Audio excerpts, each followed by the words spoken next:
ሰላም ጤና ይስጥልኝ ውድ የአዲስ ኢንሳይት ቤተሰቦች በዛሬው ዝግጅታችን ደግሞ በኢትዮጵያ በበርካታ ዓመታት ውስጥ የስደትን ታሪካዊ ሁኔታ እንመለከታለን። አብራችሁን ቆዩ።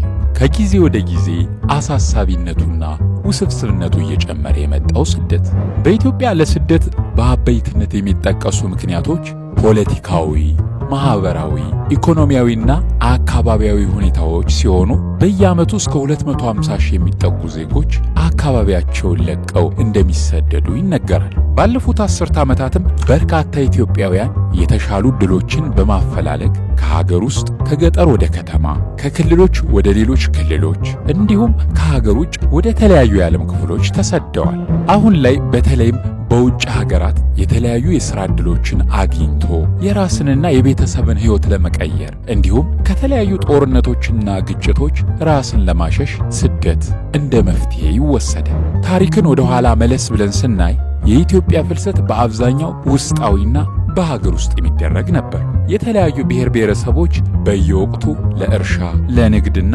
ለአርብቶ አደርነት እንቅስቃሴ ያደርጉ ነበር። እንዲህ ያለው ውስጣዊ እንቅስቃሴ የኢትዮጵያ ህብረተሰብ የጥንት ባህሪ ነው። በተጨማሪም ኢትዮጵያ በቀይ ባህር ላይ ያላት ስልታዊ አቀማመጥ ማለትም ኢትዮጵያውያን ከአረቦች ከሱዳንና ግብፅን ጨምሮ ከአጎራባች ሀገሮች ጋር በንግድ በሃይማኖታዊ ጉዞዎችና በተለያዩ የባህል ልውውጦች ተሳትፈዋል። እነዚህ እንቅስቃሴዎች በአፍሪካ ቀንድ ለባህላዊና ኢኮኖሚያዊ ትስስርና መስተጋብር የላቀ አስተዋጽኦ አበርክተዋል። እስከ 20ኛው ክፍለ ዘመን አጋማሽ ያለውን እንመልከት።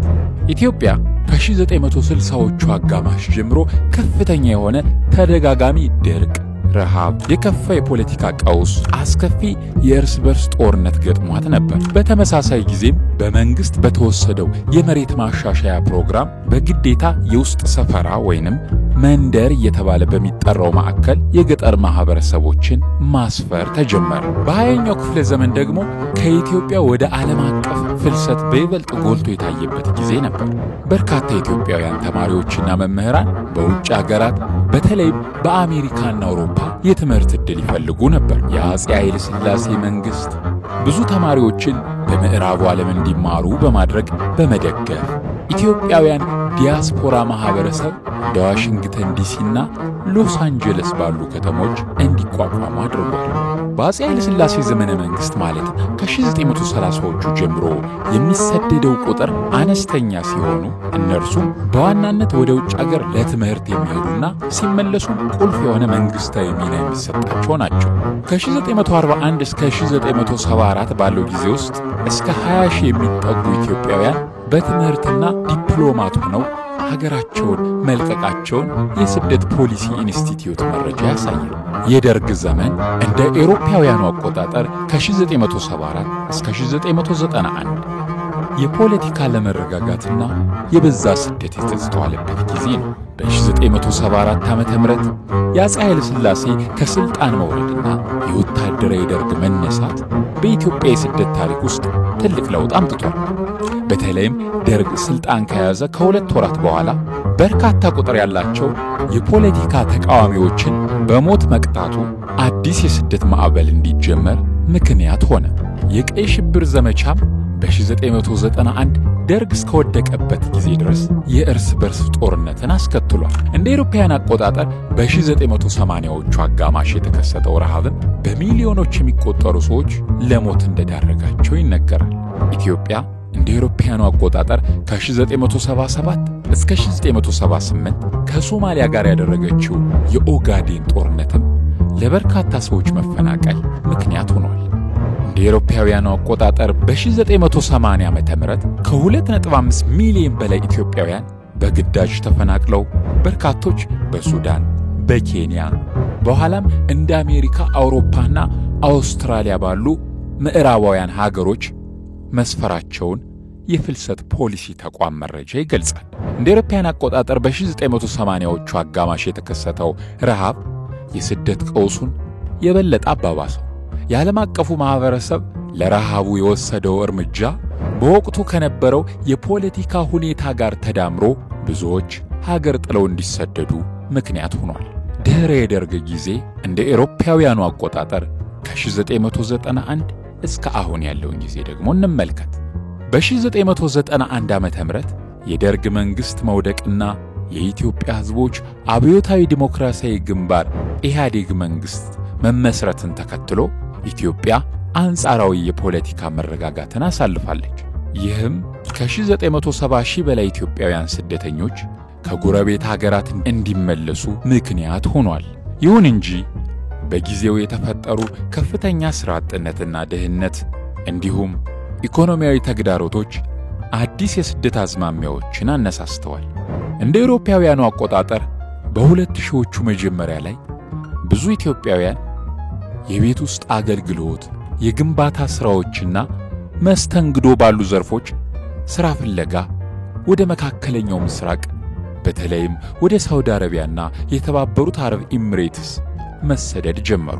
እነዚሁ ስደተኞች ወደ ቤተሰቦቻቸውን ለመደገፍ ገንዘብ ቢልኩም አስቸጋሪ የሥራ ሁኔታዎችና የጉልበት ብዝበዛ ያጋጥማቸዋል። ኢትዮጵያ እንደ አስተናጋጅ ሀገር ከኢትዮጵያ ተነስተው የተለያዩ የዓለም ክፍል የሚጓዙ ስደተኞች የመኖራቸውን ያህል በጎረቤት ሀገራት የሚከሰቱ ግጭትና አለመረጋጋትን ጥለው የሚሰደዱ ስደተኞችም መጠለያ ናት። አሁን ላይም ከደቡብ ሱዳን፣ ኤርትራና ሶማሊያ የተውጣጡ ወደ 1 ሚሊዮን የሚጠጉ ስደተኞችን ማስጠጋቷ ይነገራል።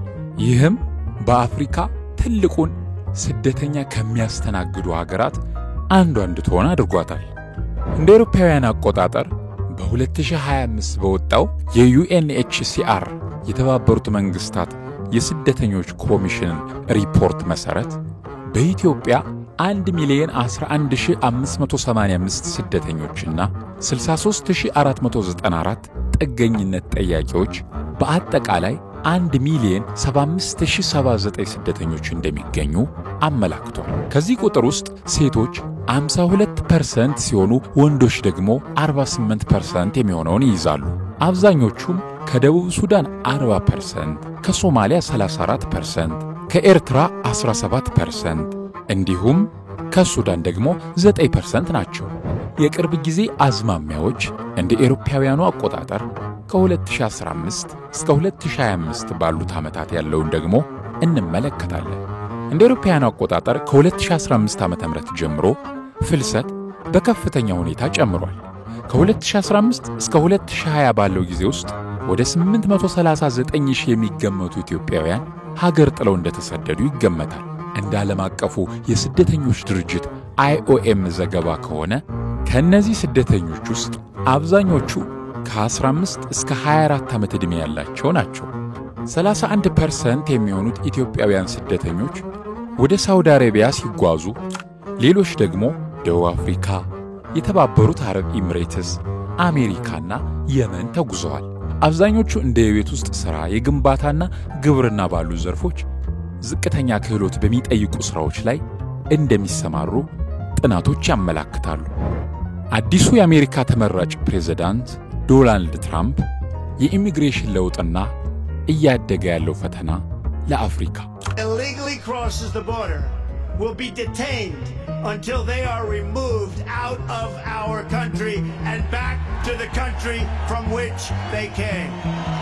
በ2025 የዶናልድ ትራምፕ ወደ ዋይት ሃውስ መመለሳቸው ዓለም አቀፋዊ ውጥረቶችን የቀሰቀሰ ሲሆን የፖሊሲ ሽግሽግ በኢኮኖሚና በተለያዩ ሽርክናዎች ላይ እንቅፋት ፈጥሯል።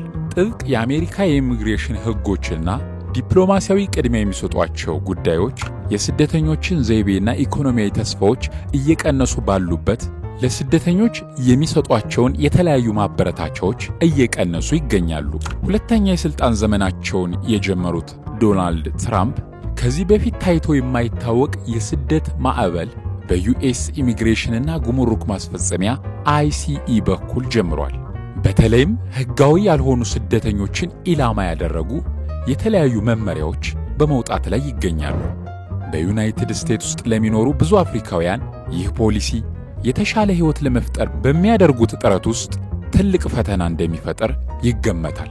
በICE መረጃ መሠረት ከ1.4 ሚሊዮን በላይ ግለሰቦች አዳዲስ በሚወጡ ስደተኛን በተመለከቱ ሕጎች ምክንያት በቀጥታ የሚነካ እንደሆነ ተገልጿል። ከነዚህም መካከል እንደ ሶማሊያ፣ ሞሪታንያ፣ ናይጄሪያ፣ ጋና፣ ጊኒ፣ ካሜሩንና ሌሎችም በ10 ሺዎች የሚቆጠሩ አፍሪካውያን ዜጎች ይገኙበታል።